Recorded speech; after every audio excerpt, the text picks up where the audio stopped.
cuya casa fue allanada de manera equivocada por la policía. Sí, le entraron a la casa por error, con ella y sus 2 hijas adentro. Esto declaró la mujer en la justicia. Este audio es audio de la comparecencia, y después vamos a charlar con su abogado. Escuchen. Yo estaba por ir al médico, era muy temprano. Me dice mi hija: mamá, alguien está saltando el portón. Momentos después se meten para adentro a punta de pistola, obligándonos a tirar al piso.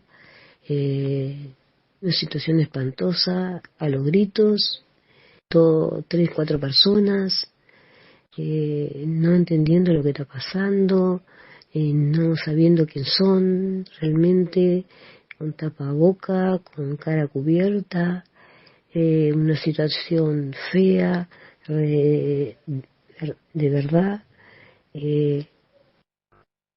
Yo quedé mal, y yo soy una viuda jubilada que vivo con 2 hijas. Mi marido era un funcionario policial, en una situación horrible, realmente, no sé lo que pasa, no entendimos lo que pasó, todo fue muy rápido, muy violento a la vez, y nada, fue eso lo que nos pasó a nosotras. Bueno, nos acompaña el doctor Rodrigo Rey, abogado de esta mujer, cuyo nombre yo voy a preservar, porque en realidad, excepto que su abogado lo quiera decir, prefiero dejarlo ahí donde está. En una situación difícil que se le tocó vivir, y que en definitiva, bueno, ha llevado la cuestión a la justicia. ¿Cómo te va, Rodrigo? Bienvenido. Buenos días, Sebastián. Buenos días. Bueno, a ver, doctor, ¿en qué está esta situación? La mujer declaró en calidad de... O sea, termina siendo una demanda la mujer, ¿verdad? A la policía en este caso. Exacto, en calidad de víctima, porque víctima. Más allá de que las actuaciones son ejecutadas por funcionarios policiales, el hecho de ingresar a un hogar sin orden judicial suficiente y sin autorización previa en base a de consentimiento informado, constituye un delito, más allá de que lo cometan funcionarios policiales, ¿no?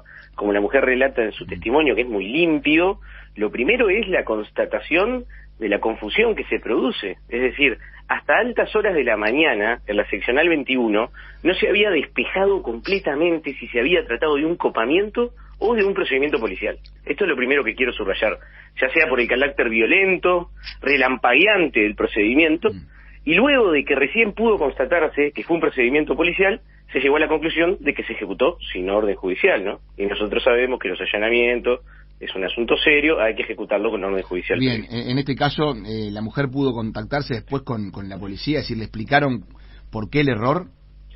Sí, la explicación es difusa. Aparentemente habían órdenes de allanamiento para viviendas aledañas en busca de un menor o de varios menores asociados a algunos hurtos en la zona, pero justamente lo que resalta lo paradójico, ¿no? Estamos hablando de una mujer de 65 años, con 2 hijas, una de 30 y otra de 33, es decir, cualquier tarea mínima de inteligencia policial tendría que haber despejado la hipótesis de que ahí no vivía ningún menor, ¿no? Bueno, pero entonces, o sea, ¿cuál sería el móvil de este allanamiento en base a tu experiencia y a lo que has charlado con tu defendida y a la policía? Error de identificación de vivienda. Error de identificación de viviendas, error de tipeo en la numeración. Es decir, esos son los errores materiales que ambientan muchas veces el ingreso indebido a hogares por parte de la policía, ¿no? ¿Qué pasa frecuentemente? Sí, estamos hablando de qué zona en este caso. Colón. ¿Pasa frecuentemente, decís? Pasa frecuentemente. A mí me ha tocado, desafortunadamente, ¿no? Porque no es algo que hay que celebrar, patrocinar dos o tres casos muy similares, también en estas vísperas, ¿no? En estas vísperas. Bien, y siempre igual, o sea, el patrón es de pronto error de tipeo en la numeración de la casa. Sí, muchas veces se intenta ingresar a las viviendas aledañas, pero lo que quiero destacar es que estos procedimientos, una vez que la policía constata que no era la casa, ¿sí?, hace firmar, y digo hace firmar porque es bajo coacción, un acta de autorización que generalmente tiene fecha posterior, quiero decir hora y segundo posterior al ingreso a la vivienda con las cámaras GoPro. Y eso hace que todo sea todavía un poco más aberrante, porque la autorización por esencia es anterior. Si después que te equivocaste forzás la firma de un acta de autorización, es todavía menos serio, quiero decir. y muchas veces se trata a través de esa acta de autorización de blanquear, de legitimar, ¿no?, ese ingreso indebido. Pero bueno, eso es lo que pasó, y como relata la señora, la víctima, ella podría haber firmado el compromiso de compraventa de su casa bajo esas condiciones. Es decir, no es serio pretender sustentar que los allanamientos voluntarios existen porque alguien firma una orden después de que ingresaron, rompieron la puerta de su casa, la apuntaron, lo redujeron en el living, sacaron a sus hijas de su dormitorio semidesnudas, las pusieron en el living, las apuntaron, y si después de todo eso te hacen firmar un acta de autorización, bueno, es poco serio sostener que eso es voluntario, ¿no? Bien, consulta, ¿ese operativo está filmado con GoPro? Debería estar filmado, si no estaríamos frente a otra enorme ilegalidad, ¿no?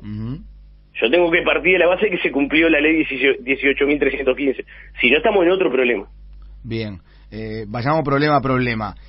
Cuando la mujer enfrenta de alguna forma a la policía y le explica que están en un error o lo que fuera, y la policía constata esto, además de hacerle firmar ese documento, hubo un determinado pedido de disculpa, mi señora, nos equivocamos, déjenos solucionar esto, o no pasó nada. ¿Cómo fue el proceder posterior? Es interesante tu pregunta, porque en el momento de los hechos la mujer todavía no podía creer que se trataba de un procedimiento policial.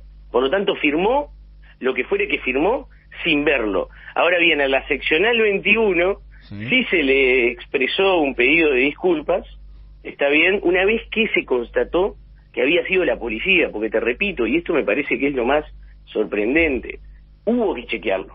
¿Estaban de particulares? Y algunos efectivos policiales estaban de particulares. Pero quiero decir, el carácter tan violento y relampagueante hizo que se dudara de que fue un allanamiento, es decir, se apartó del rigor metodológico de un allanamiento, ni siquiera la policía se anunció.